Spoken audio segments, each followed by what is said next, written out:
Hi, I'm Martin, and welcome to my DIY design workshop. I believe that we can all have a beautiful home on a budget. The trick is to come up with our own do-it-yourself projects as part of the decorating process whenever possible so that we can save lots of money. That's always a good thing, right? Today's project is a rustic candle holder, which is a beautiful decorative accessory and can be used in multiple ways throughout the home, both indoors and out. Let's begin.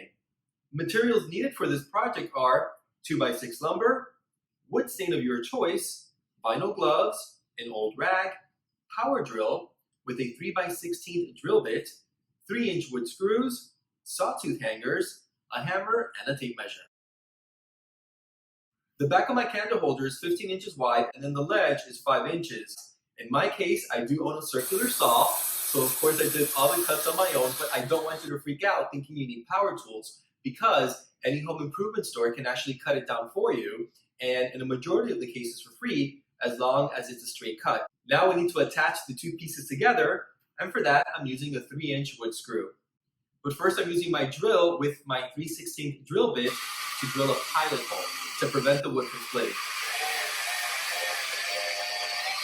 With our pilot holes done, now we can go ahead and insert the screws.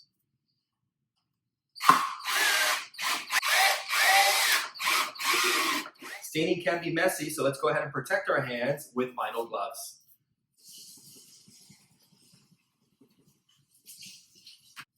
I have my rag here. I'm going to dip it in the stain. And basically you want to go in the same direction as the grain. Now you can really see the color, smoked gray.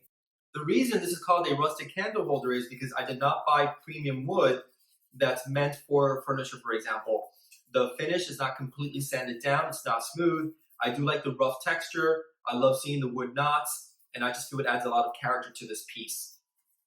You're gonna notice that some areas of the wood take the stain way better than others. So you're gonna have some dark patches, some lighter patches, and that's okay. Again, it's a rustic candle holder. It does not have to be perfect. The stain is now dry. Notice, I'm not getting anything on my hands. Now, if you're asking yourself, well, Martin, how are we going to hang this on the wall? Well, I got you, don't worry. These hangers already come with small nails on either side, so it makes the hammering way easier.